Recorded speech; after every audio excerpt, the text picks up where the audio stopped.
And this fight will take place on our own soil, so you better be ready for it.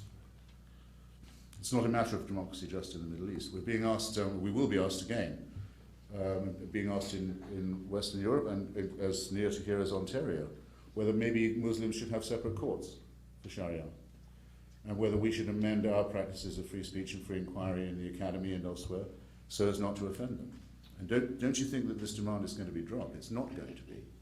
It's going to be advanced more and more aggressively, and it will be backed more and more obviously by the threat of force.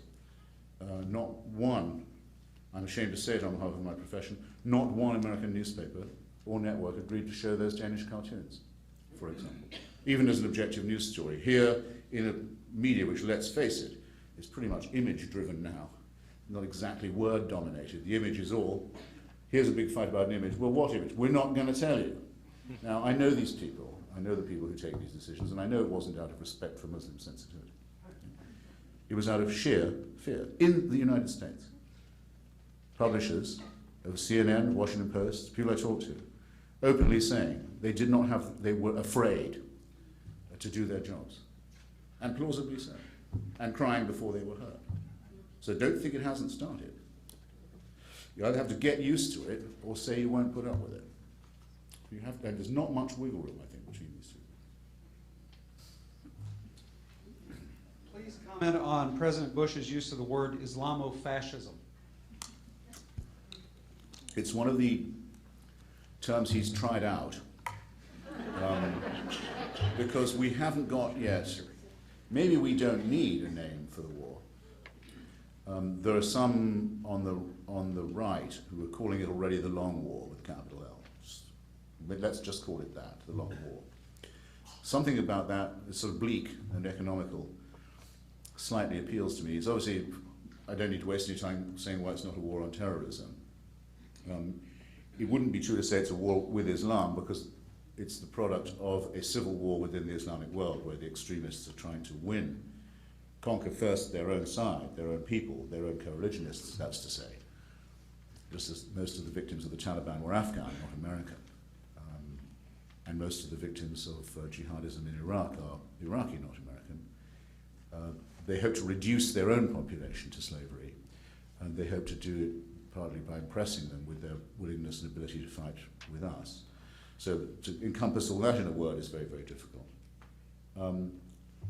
I wrote on, I'm sometimes blamed for this currency, the currency of this coinage. I wrote immediately after September the 11th that I thought what had happened in New York was fascism with an Islamic face. Again, you can't say that every time. So some people have collapsed it into Islamofascism and said that I invented it, which I didn't. But I would justify it as a resistance to the totalitarian in the way that I just described, the caliphate and the Sharia law and the imposition of laws on every aspect of human behavior and conduct as implicitly totalitarian. And aggressive because it mandates war against unbelievers. So it's a society organized for war. It doesn't say we just want to do this to Muslims. It says we want to spread and conquer. It is, to say that it was infected with the most toxic forms of anti-Jewish paranoia would be the least one could say about it. These people have absolutely in common with National Socialists and Fascists. They believe in a secret, all-powerful Jewish world government headquartered in the United States.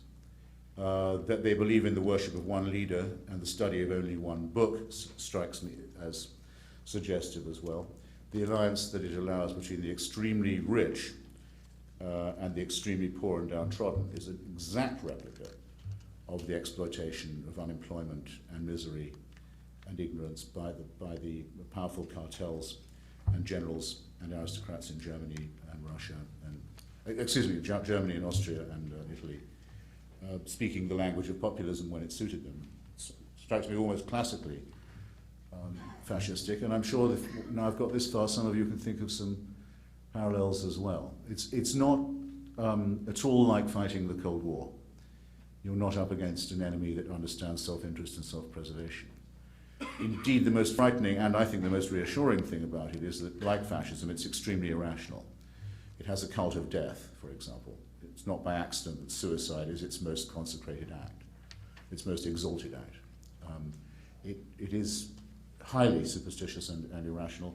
and it makes insane decisions.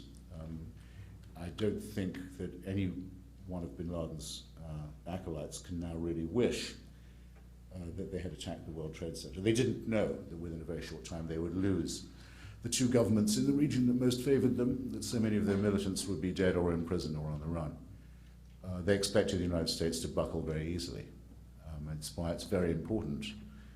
I think it's the duty of every citizen to make sure that the rumor that the United States has no stomach for a fight and is run by mere hedonists who care only for their recreations and their most recent headlines and has no will to resist.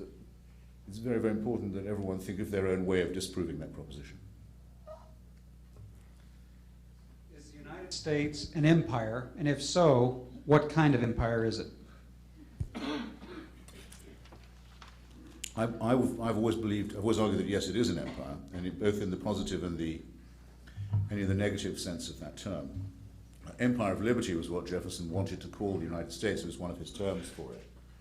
He wanted, in other words, to have a continent-sized country that would be a democracy, and he thought that its boundaries could be quite wide. I mean, Cuba could easily have been a part of Jefferson's union if he'd had the means to do it.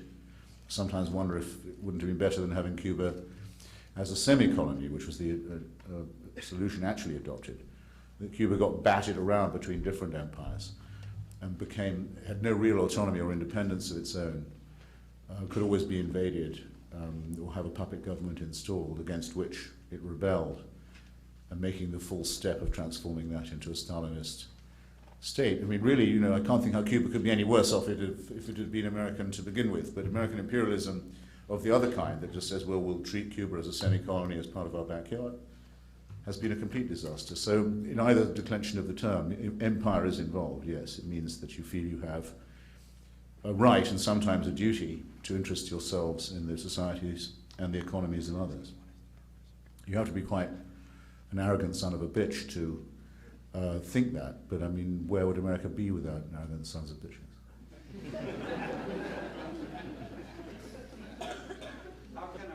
Improve its image in Middle Eastern countries? Shouldn't be bothered about that. It should worry. We should be asking ourselves what they should be asking themselves what we think of them. That's what I mean to say. I'm fed up with this sickly masochism. Be more British about it, in other words.